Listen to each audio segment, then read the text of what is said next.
Hello, East Hartford, and thank you for joining me for another round of Ask the Mayor. We've got a couple questions for you, and then I want to touch on a few questions that were asked at our last town council meeting by our counselors.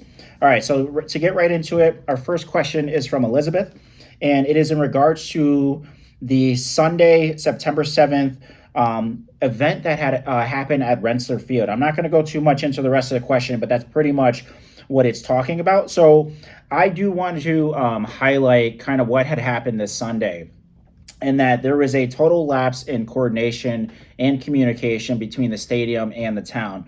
You are absolutely right, and we did get a number of noise complaints. I actually started to notice these noise complaints on the community page, the East Hartford community page, where folks were talking about a concert happening at Rensselaer Field. I'll be very frank with you guys. I had no idea, or I had no notice that this concert was happening at Rensselaer Field, which is the reason why I say there was a total lapse in communication and collaboration. Because just like concerts like Chris Brown that we had a few weeks ago, we would have been able to notify you guys. We probably would have prevented this from being on a Sunday. I don't think having concerts or any sort of event that amplifies noise out into the neighborhoods on a Sunday is a good idea. So I do want to apologize for any disruption that this may have caused residents. Because of this incident, because of the noise complaints we got both through social media as well as to our PD, we have called a meeting with CRDA as well as OVG, who are the folks who manage the stadium, to basically talk about the future of noise amplifying events, concerts, any of those sort of things at the stadium moving forward. And that if we cannot address them in a way where it's going to be least disruptive to you and to the neighborhoods, we are simply no longer going to do them. So just know, we are on top of it. We are meeting with CRDA. They have already heard from me directly on my displeasure of having something like this on a Sunday. So we'll continue to work with them to make sure that any future concert or noise amplifying event that we have at the stadium is not going to be disruptive to the neighborhoods. As then I mentioned, if it is going to be, we are simply not going to do it. And you can take my word for it. All right, Elizabeth, thank you very much for your question. Our next question is from Shelley.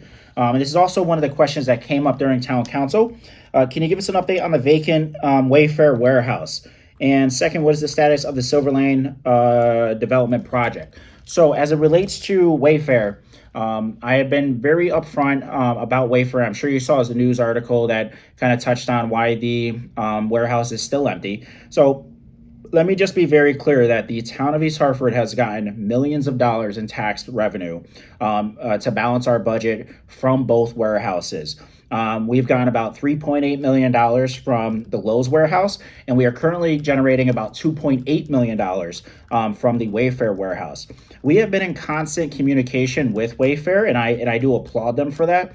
I would be much more worried about this project or the vacancy of this warehouse if Wayfair was not being upfront and honest with us. They simply cannot occupy the warehouse. They've been very open about it. The business model has changed. As you guys know, many people after COVID are now shopping back in store. Amazon still pretty much dominates the market in terms of online consumer spending. So Wayfair's business model is changing a bit.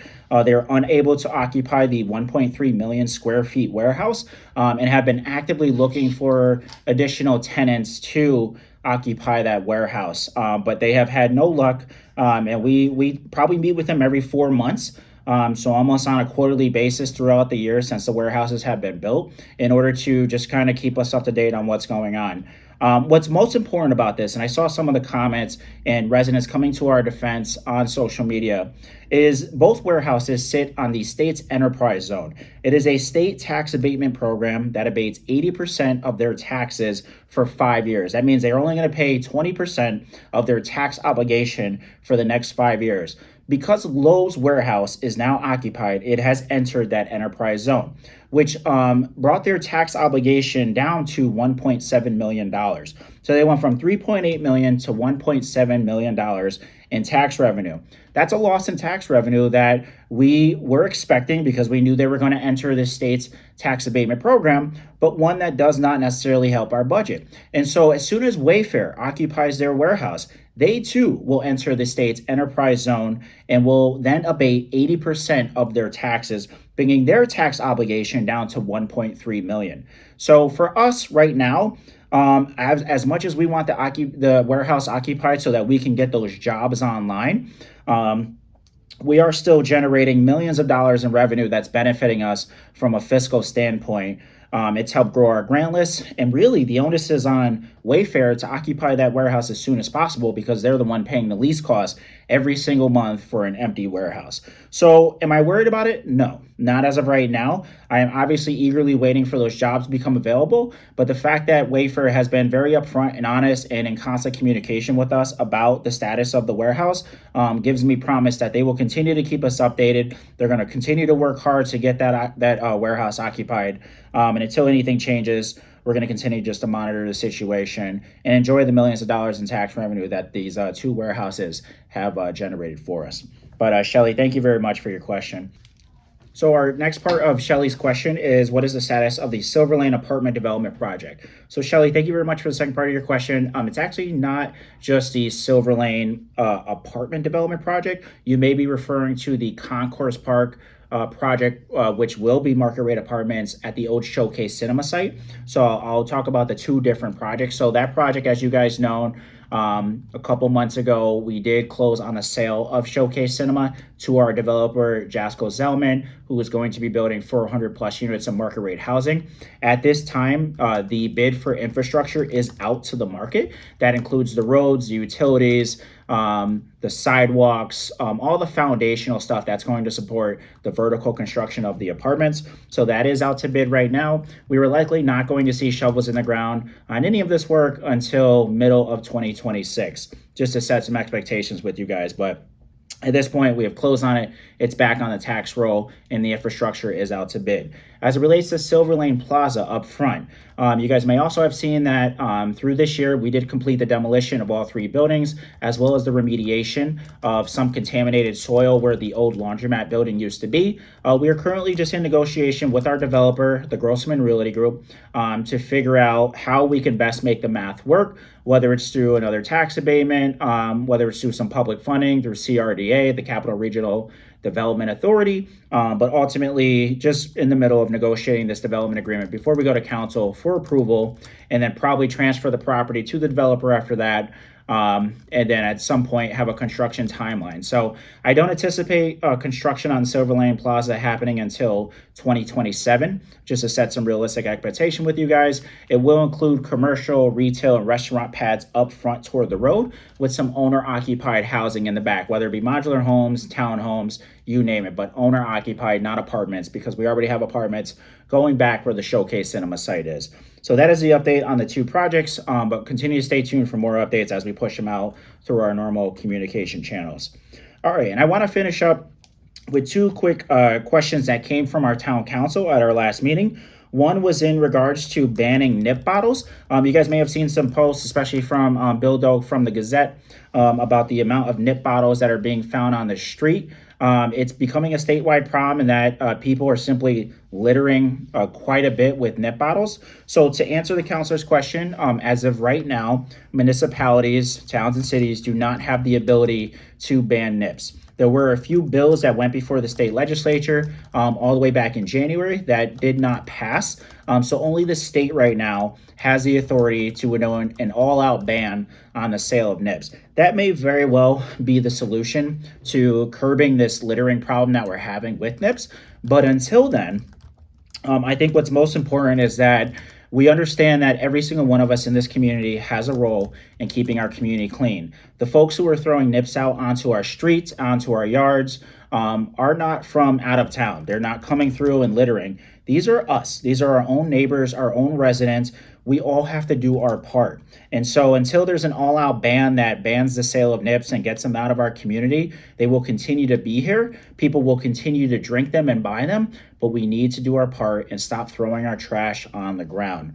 And that is the responsibility of every single one of us, all 50,000 residents here in the town of East Hartford. One bill that did get passed, that's important to know, was back in 2021, which was a bill that allowed municipalities to recoup some of the recycling costs of NIPS.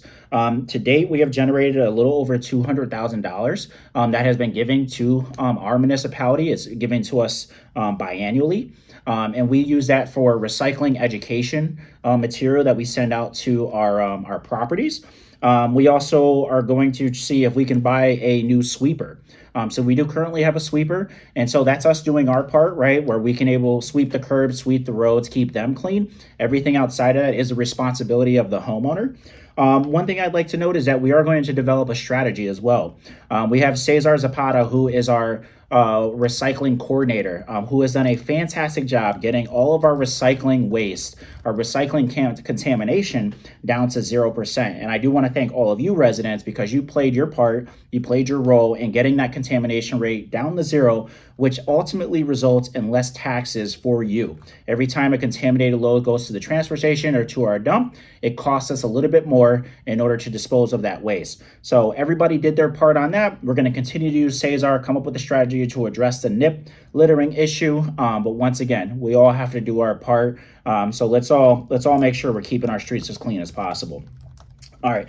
The next question from council was about overnight blight inspectors and addressing property maintenance, cars parked on lawns in the evening hours. So as you guys know, Town Hall is only open 8:30 to 4:30, which is when our property maintenance inspectors primarily work. Way back when, under Mayor Mike, we did hire 2 part-time blight inspectors who would be working in the evening to identify violations, put them into our work order reporting system called My East Hartford so that they could be addressed the following workday. So we were only able to have them here on a part-time basis, about 120 days, and then we were no longer able to use them. However, we do, as I mentioned, have a really great tool to help empower both our residents and the municipality to report blight, whether it's during work hours or after. And that is, once again, the My East Hartford app. You can download it right to your smartphone, or you can go on our website and access the app from there. You can take a picture of this violation. You can just report it. Once it is reported, once a picture is taken, it is time stamped. That does represent a violation. It gets automatically routed to the